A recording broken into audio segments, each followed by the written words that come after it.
말씀을 통해서 홍해를 건너다 야훼의 완전한 승리라는 제목으로 말씀을 좀 나누겠습니다.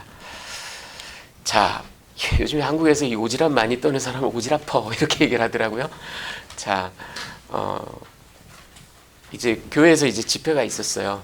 여기 집회 가운데는 이렇게 이제 하나님의 은혜를 체험한 사람들이 이렇게 간증을 하고 이제 그런 시간들이 있지 않습니까? 한 형제가 나와서 자기가 예수님을 인격적으로 만나게, 오래 방황하다가 인격적으로 만나게 된 그런 이야기를 막 감동적인 그런 이제 간증을 했습니다. 너무너무 은혜롭고 너무너무 좋았어요. 그렇죠? 여러분, 우리가 이런 얘기를 영혼들의 회심 이야기를 들으면 정말 막 우리가 눈물이 나잖아요. 그렇죠? 예. 그리고 은혜를 많이 이렇게 서로 나누고 이제 딱 내렸어요. 근데 꼭 이제 교회 보면 그런 분들 계세요. 한 장로님이 딱 오셔가지고, 형제님 간증 잘 들었습니다. 그런데 그걸로는 부족합니다. 거기에 형제님이 어떻게 하나님을 열심히 찾았는지, 어떻게 기도했는지, 어떻게 자기를 죽이고 열심히 나가서 마침내 하나님을, 형제님이 한 일들을 거기 간증에 넣었어야죠. 이렇게 이제 나무랍니다. 타이릅니다. 그래서 그 형제가 가만히 듣다가 꼴똘히 생각하다, 장로님, 제가 장로님 말씀을 듣고 보니까 제가 한 일이 생각이 납니다. 그러더니 하는 얘기가, 제가 한 일은 신나게 도망 다니는 일밖에 없습니다. 이렇게 얘기했습니다. 자, 여러분, 오늘 이야기 속으로 좀 들어가 보면요, 먼저 13장 17절에서 14장 4절까지 하나님의 모략, 제가 달라스 윌라드 목사님의 Divine Conspiracy라는 제목을 이렇게 좀 인용을 해봤어요. 하나님의 모략. 여러분, 저들이 이제 출애굽을 해서 가나안으로 가는데, 이 지도가 보이실지 모르겠는데, 자, 지금 올라가는데 여기가 고센 땅입니다. 저들이 있던 곳이에요. 그리고 두 번째 올라가는 동그라미가 가나안 땅이에요. 그러니까 딱 봐도 여기로 가는 최단 코스는 이 해상길, 이게 보통 The Ways of the Philistines, 블레셋 사람들의 땅, 이렇게 불렀어요. 여기로 이렇게 쫙 올라가면 그냥 일사천리로 가요. 200만이 쫙 몰려간다 그래도요, 3개월 내지 4개월이면 가는, 여기 딱 1000마일 정도입니다. 1000마일. 3개월 내지 4개월이면 충분히 가는 길입니다. 그런데 우리는 알고 있죠. 이 남동쪽으로 확 틀어서 저 밑에 이제 시내산이 있거든요. 이제 시내산도 들렸다가 결국은 이렇게 V자 형태로 올라가게 됩니다. 그리고 그나마 이것도 40년에 걸쳐서 가게 되죠. 네. 자, 왜 하나님께서 이 남동쪽으로 확 틀으셨을까? 여러분, 이 해상길, 블레셋 사람들의 길에는 뭐가 있냐면 애굽의 전초기지가 있습니다.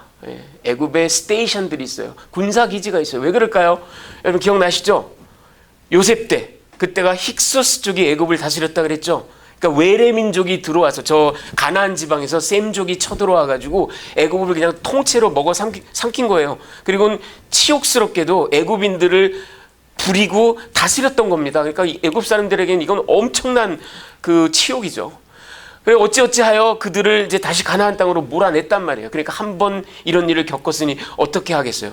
저들이 쳐들어 내려오는 요 길에다가 군대를 놔두고 기지를 세우고 쳐들어 내려오면 바로 즉각 대응하고 뒤로 알리고 그렇게 만들어 놨겠죠. 그러니까 저 길에는 애굽의 전초 기지가 있고요, 스테이션이 있습니다. 그리고 말들 워러링, 물을 주는 워러링 플레이스, 이런 것들이 있어요. 자, 여러분, 고고학적인 사료만 봐도 이 길에 그런 스테이션이 20군데가 넘게 있었다라고 합니다. 그리고 발굴된 것만 6개가 넘어요. 그러니까 여기로 갔다가는 어떻게 돼요? 바로 애국 군대랑 맞닥뜨리게 되어 있습니다. 또 어떻게 애국 군대를 벗어난다 하더라도 블레셋 사람들이 또 있어요. 그러니까 여기는 가면 그냥 바로 전쟁을 하게 되는데, 여러분, 하나님께서 이스라엘을 야훼의 군대하고 부르셨지만 그거는 먼 훗날을 보고 하신 말씀이라고 제가 얘기했죠. 아직은 아니에요. 가면 백중 무조건 패하게 돼 있고, 무조건 우리가 괜히 나왔다 그러고 돌아가게 돼 있어요. 그러니까 하나님께서 저들을 남동쪽으로 돌리신 겁니다. 자, 모세는 이때 창세기 50장 24절 25절에 그 요셉의 유언대로 요셉의 유고를 가지고 나옵니다. 그러니까 여러분, 이 요셉은 처음으로 애굽으로 들어갔던 사람이고요. 지금 출애굽을 할 때도 그 유골과 함께 나오니까 이 요셉이 입애굽과 출애굽을 처음으로 시작하고 함께하고 그런 사람입니다. 자, 저들이 숫곳을 떠나서 에담의 장막을 칩니다. 그리고 성경 기자가 낮에는 구름 기둥, 밤에는 불 기둥. 여러분, 이 낮에는 구름 기둥, 밤에는 불 기둥, 우리가 이렇게 얘기를 하는데 이게 그냥 하나님의 그 가시적인 현현, 뭐 그것도 맞아요. 상징적인 여기 야훼가 계신다. 그런데 이게 굉장히 프랙티컬한 겁니다. 여러분 생각해 보세요. 사막이 얼마나 뜨거워요. 근데 구름이 쫙 이렇게 기둥을 이루고 쫙 하늘 위에 구름이 덮고 있으면 그 밑은 그늘이 질 거 아니에요. 그러니까 이스라엘 백성들이 그 그늘에 거할 수가 있었단 말이죠. 그리고 밤에 사막이 또 얼마나 춥습니까? 근데 불기둥이 활활 타오르고 있다고 생각해 보세요. 그 장막을 친 이스라엘 사람들은 거대한 난로가 있는 거죠. 그러니까 하나님께서 아주 섬세하게 저들을 인도하시는 그런, 그리고 야훼의 상징이기도 하지만 아주 프랙티컬한 이유가 있어요. 그리고 아시다시피 여러분, 이 구름, 불, 천둥, 번개 이런 것들은 하나님의 현현, theophany, 이거의 상징이기도 합니다. 불타는 떨기나무로 나타나셨던 하나님. 그리고 시내산에, 이제 뒤에 가면 시내산 전체가 불타올라요. 예. 그리고 나중에 솔로몬이 성전을 지었더니 어떻게 돼요? 그 성전 안이 구름으로 쫙 덮, 완전히 그 시카이나 글로리라고 하는, 여러분 이게 하나님의 상징입니다. 하나님의 현현, presence의 상징입니다. 자, 저들이 돌이켜서 정상적으로 가야 될 통로가 아니라, 그 행로가 아니라 남동쪽으로 획 돌이켜서 바다와 믹돌 사이의 비하 히롯 앞 곧 바알스본 맞은편 바닷가에다 이제 딱 진을 쳤어요. 자, 그러자 여러분, 근데 이게 divine conspiracy예요.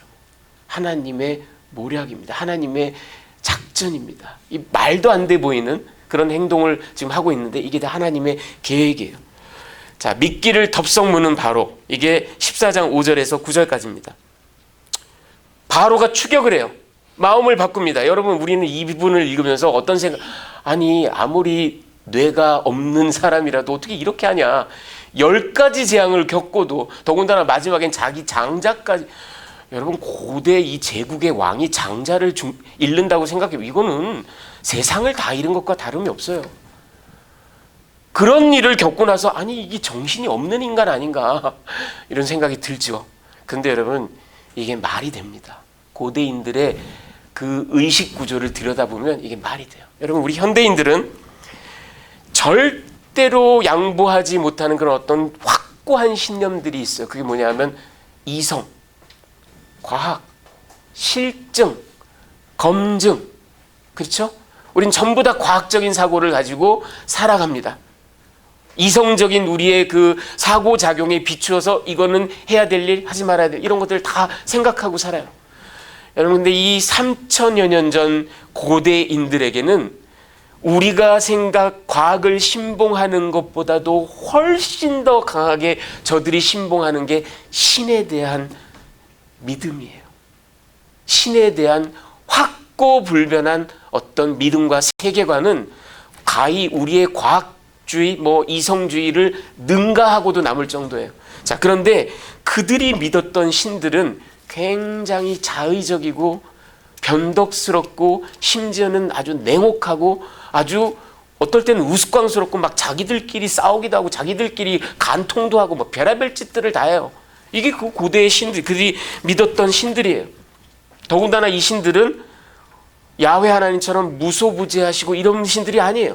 어느 지역을 아니면 어떤 프로페셔널 다스리는 사람들이에요. 그래서 변덕이 나면 그 지역을 떠나버리기도 해요. 자기가 그 페이트론으로 이렇게 딱 이제 지켰던 어떤 프로페셔널을 갖고 있는 목수들, 이런 사람들을 에이 마음에 안 들어, 나한테 요즘에 소홀하게 해, 그리고 버리기도 해요. 자, 그런 신앙을 갖고 있는 사람들이 봤을 때, 바로가 봤을 때 이게 해상길로 쭉 가야 이게 맞는 길인데 갑자기 이 이스라엘 사람들이 남동쪽으로 확 틀더니 어떻게 돼요?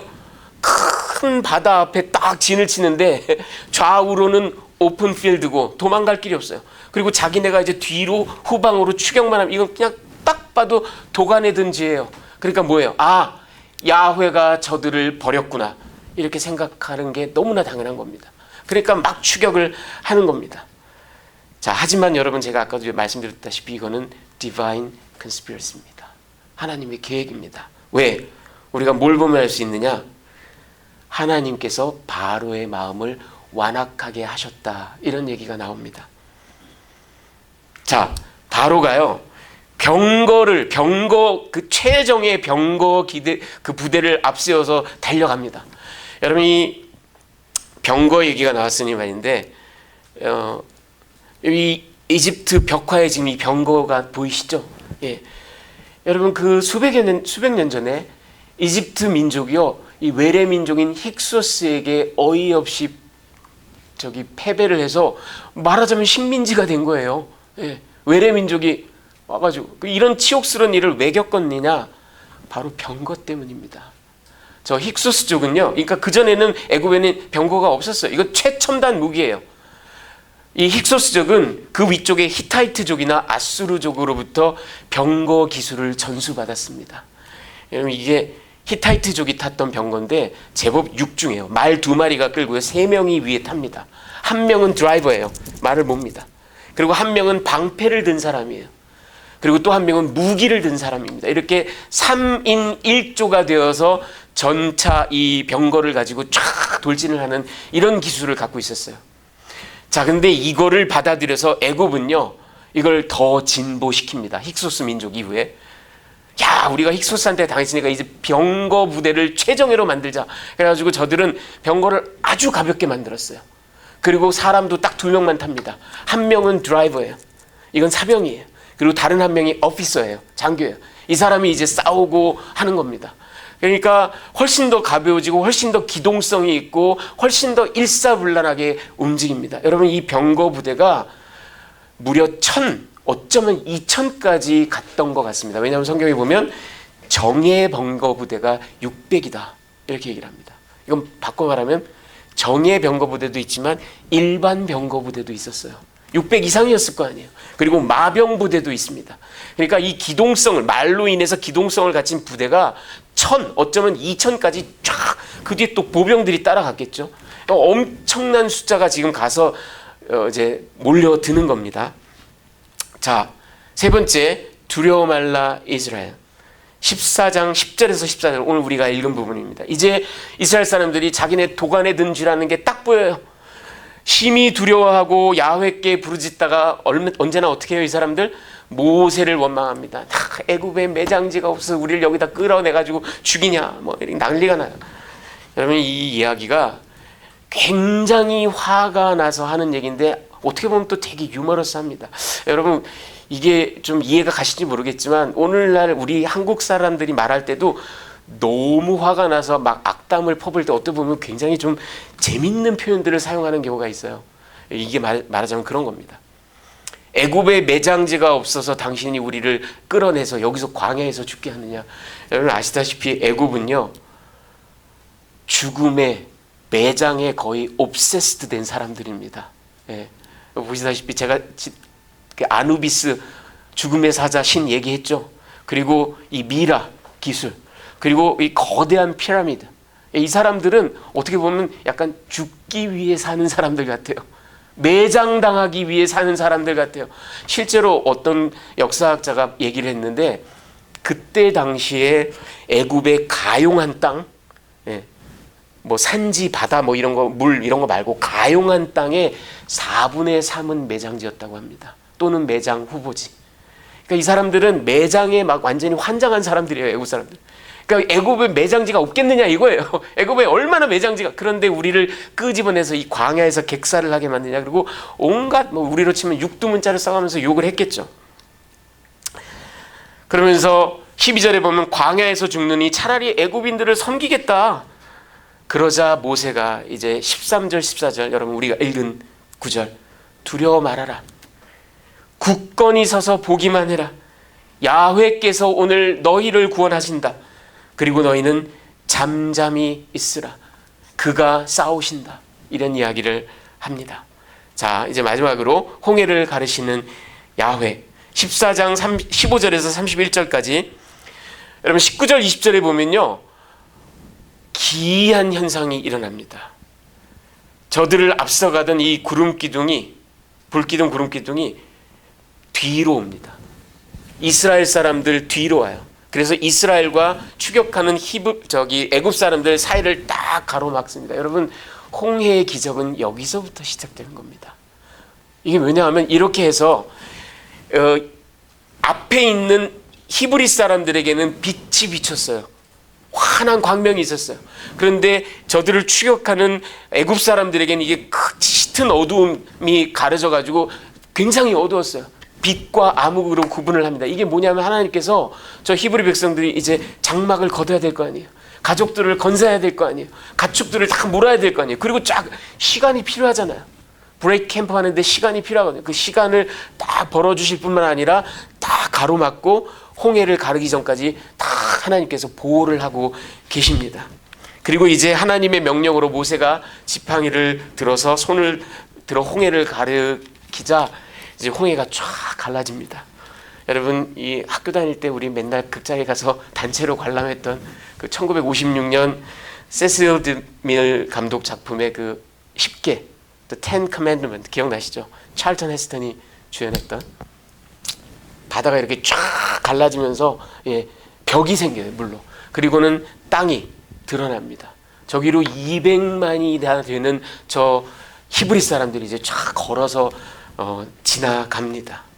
그리고는 이제 애국 군대가 이제 저들을 이제 추격해서 들어가요.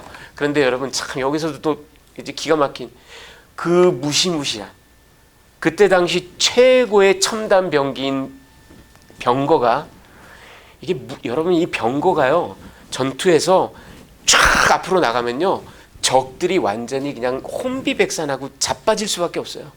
그러니까 나머지 보병들은 가가지고 그냥 주워 먹기만 하면 되는 거예요.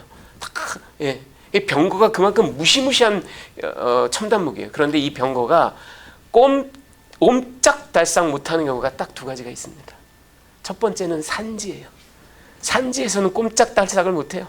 오히려 고추장스러워요. 당해요. 그리고 또 하나는 젖은 땅입니다.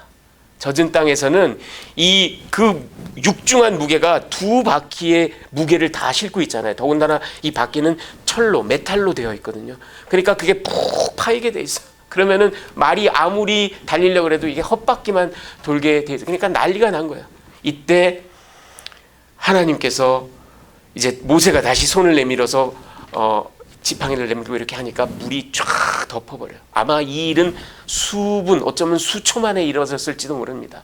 저들이 그냥 싹 다 수몰이 되어 버립니다.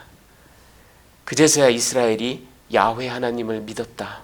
그리고 그 종 모세도 믿었다. 이런 얘기를 하고 있습니다. 자, 여러분 오늘 제가 이 말씀을 가지고 좀 이야기를 길게 해드렸는데 컨텍스트를 좀 설명을 해드렸는데 두 가지 메시지만 여러분께 좀 나눠드리겠습니다. 그 첫 번째는 이겁니다.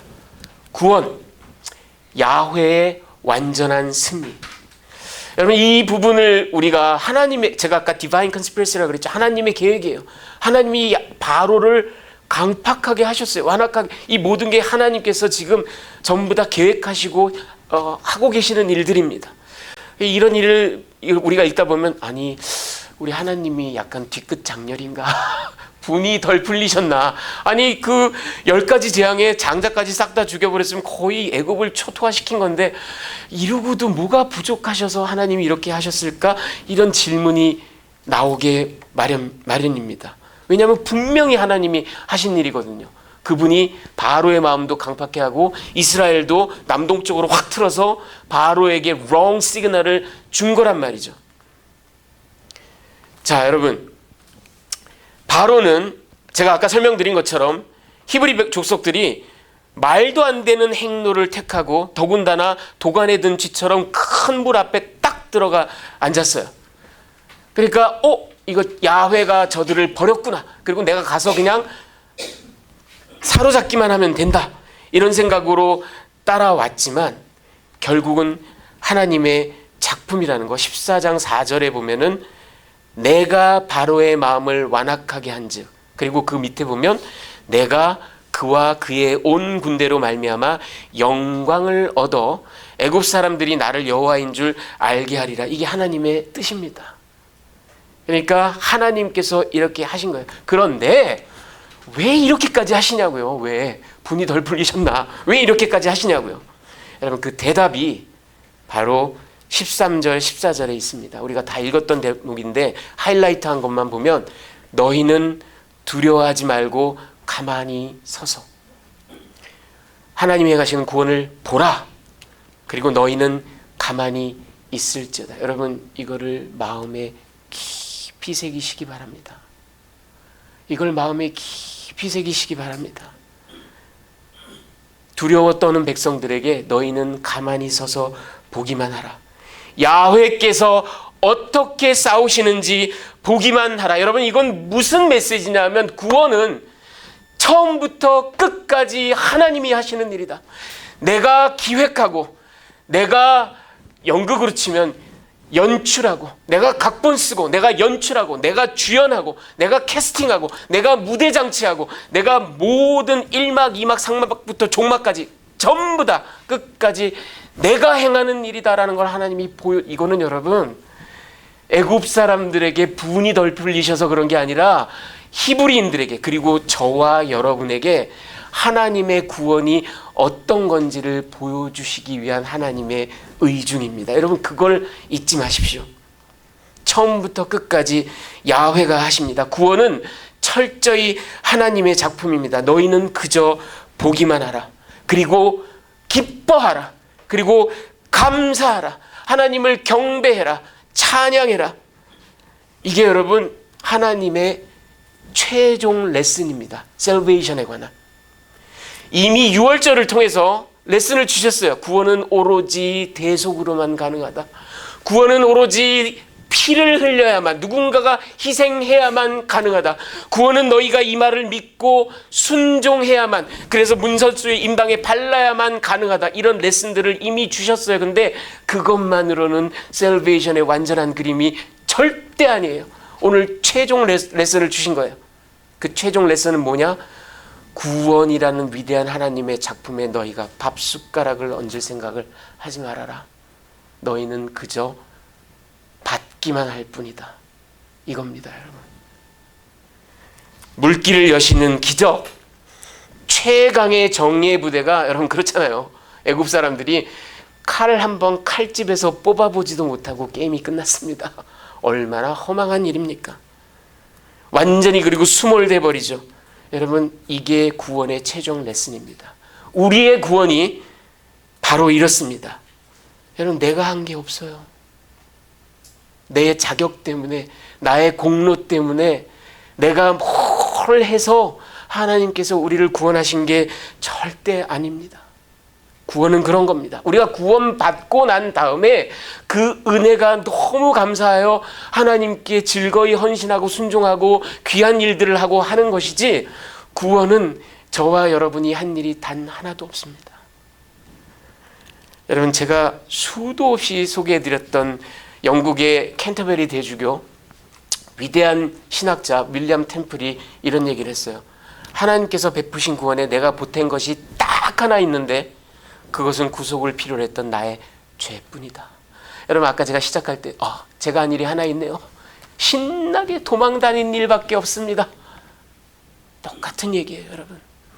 이게 바로 구원에 관한 하나님의 계획, 하나님의 최종 계시, 최종 레슨입니다. 이건 무슨 얘기냐 하면, 여러분, 우리는 오직 구원에 대하여 감사할 뿐입니다. 하나님을 경배할 뿐입니다. 아까 우리 찬양할 때 I stand in awe of you. 이게 구원받은 자들이 의당 마땅히 해야 될 일입니다. 거기다 자꾸 내가 그래도 의로웠기 때문에, 내가 그래도 이런 열심히 있었기 때문에 하나님이 나를 어여삐 여기셔서, 제발 우리가 그런 착각에 빠지지 않기를 바랍니다. 구원은 하나님의 작품입니다. 자, 두 번째 메시지는 이겁니다, 여러분. 진정으로 중요한 점. 여러분, 여러 신학자들이 평가를 하는데 이 홍해 얌숲 그래요. 원어가 얌숲. 이 얌숲이 어디일까 도대체? 여러분 그 큰 바다 레드시 지금 우리가 오늘날 홍해라고 부르고 있는 거 그거라고 생각하실 수 있는데 most likely 아니에요. 네. 왜 그러냐면 여러분 이 얌숲이라는 말은 문자 그대로 하면 갈대의 바다 이런 뜻입니다. 갈대의 바다. 그런데 여러분 이 갈대는 민물에서만 자랍니다.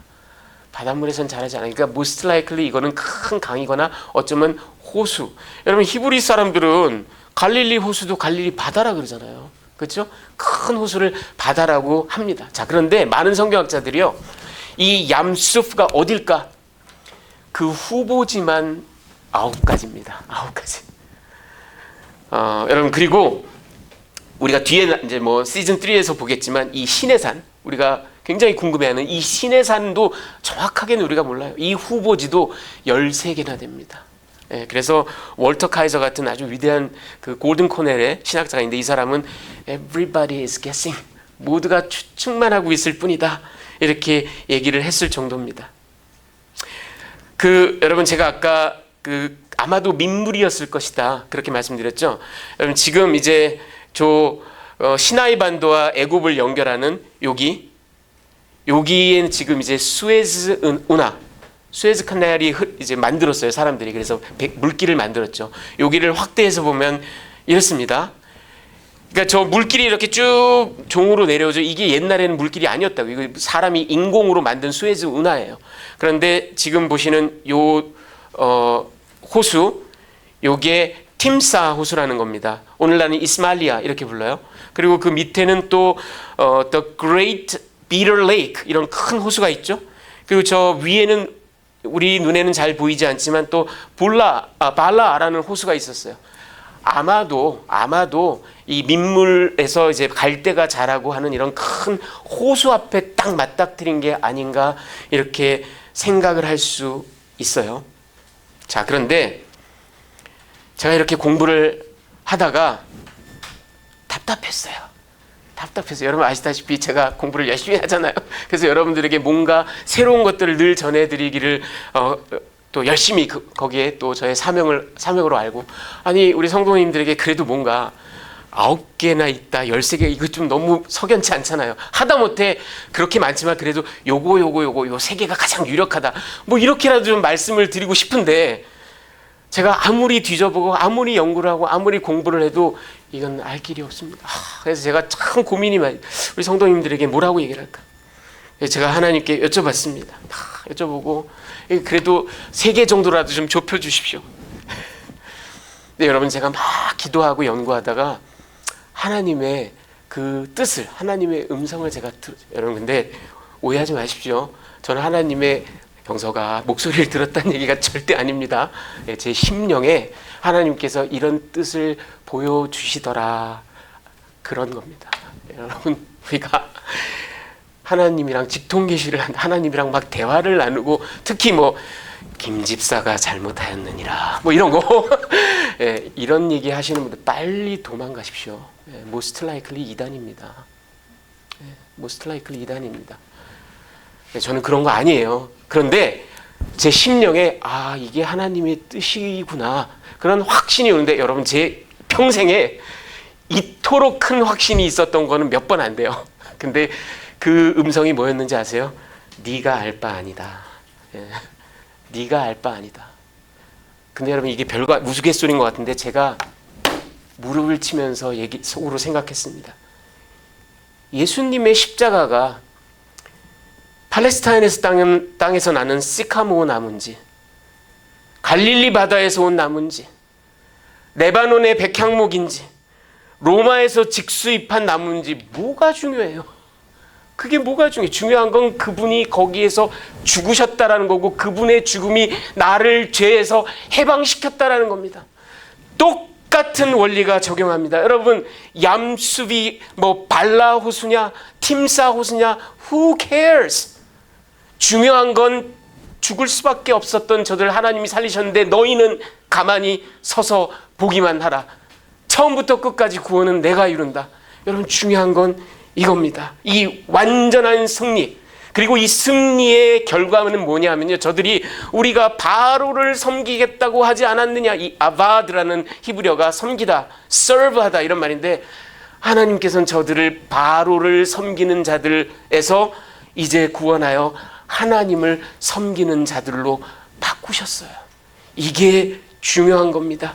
죄에서 구원으로, 사망에서 생명으로, 영생으로 바꾸셨다라는 겁니다. 여러분, 요한복음 5장 24절에 보면 우리 주님께서, 우리 한번 같이 읽어볼까요? 내가 진실로, 시작. 내가 진실로 너희에게 이르노니 내 말을 듣고 또 나 보내신 이를 믿는 자는 영생을 얻고 심판에 이르지 아니하니 사망에서 생명으로 옮겨집니다. 여러분, 사망에서 생명으로 이미 옮겼다라는 거예요. 이거 하나님이 이미 하신 일이라는 거예요. 여러분, 이 출애굽에서 특히 홍해를 건너는 일에서 우리가 주목해야 될 점은 바로 이겁니다. 이게 가장 중요한 점입니다. 우리는 사망에서 생명으로 옮겼습니다. 그리고 그 일은 하나님께서 하신 일입니다. 여러분, 재밌지 않아요? 저들이 다 홍해를 지나가는 게, 어떤 신학자는 이게 이스라엘이 집단적으로 침수례를 받았다 이렇게 합니다. 우리 예수께서 최종 구원으로, 최종 계시로 대속의 죽음을 죽으시고 부활하시고 난 다음에 초대교회에서 어떻게 하나요? 물에 우리를 완전히 잠가서 너는 이 물처럼 너의 죄로 인하여 완전히 죽었다. 그리고 다시 일으켜 세우면서 이제 그리스도와 함께 부활하였다. 여러분, 침수례를 받고 있는 겁니다. 왜? 사망에서 생명으로 옮겼기 때문에, 우리는 완전한 자유를 얻었기 때문입니다. 여러분, 스코틀랜드에 우리가 존 켈빈, 마틴 루터, 스빙글리 이런 위대한 개혁자들을 알죠. 이 존 넉스라는 사람은 스코틀랜드의 개혁자입니다. 그리고 이 사람은 제네바에서 켈빈을 만나서 켈빈주의를 이제 받아들이고, 그리고 본국인 스코틀랜드에 가서 이 종교개혁을 목숨을 걸고 했던 사람입니다. 그리고 이 사람이 여러분이 잘 아시는 장로교회의 창시자입니다. 이 존 녹스가 한 이야기를 좀 들어보십시오. 만약 사단이 여러분에게 노기를 바라고 으르렁거린다면 그것이 핍박으로 신체에 가해지든 아니면 영적 전쟁으로 여러분 내면의 양심에 가해지든 간에 절대로 실망하여 하나님 앞에 여러분이 덜 가치가 있다거나 혹은 사단이 하시라도 여러분을 패배시킬 것처럼 여기지 마십시오. 나는 확실히 소망하며 내 기도가 언제나 그러할 것이거니와 여러분은 그렇게 강건하여지며 세상과 사탄 자신이 이를 이해하고 깨달을 것은 하나님께서 여러분의 싸움을 싸우고 계신다는 것입니다. 할렐루야, 아멘. 여러분, 하나님께서 오늘 저와 여러분에게도 동일한 말씀을 하십니다. 가만히 서서 be still, 보기만 하라. 내가 너희를 어떻게 구원하는지, 어떻게 구원했는지 보기만 하라. 이 구원은 처음부터 끝까지 완전한 나의 작품이고 나의 완전한 승리다. 너희는 그저 기뻐하라, 감격하라, 감사하라, 그리고 나를 경배하라. 이게 하나님의 완전한 승리에 관한 메시지입니다. 여러분, 이 구원을 찬양하십시오. 여러분, 이게 내 공로가 들어가지 않았기 때문에 더 위대한 구원입니다. 더 소중한 구원입니다. 그리고 그렇기 때문에 우리가 모든 사람들에게 전할 수 있는 겁니다. 누구든지 믿기만 하면 하나님 앞에 나올 수 있다라는 이 놀란 복된 소식을 가슴에 품으시고 하나님과 더불어 담대히 살아나가시는 누구도 여러분을 참수할 수 없습니다. 누구도 여러분이 가치가 없다거나 아니면 그것밖에 못하냐든지 이렇게 여러분을 참수할 수 없어요. 여러분은 하나님이 무조건적으로 선택하시고 무조건적으로 구원하신 하나님의 존귀한 백성입니다. 같이 기도하시겠습니다.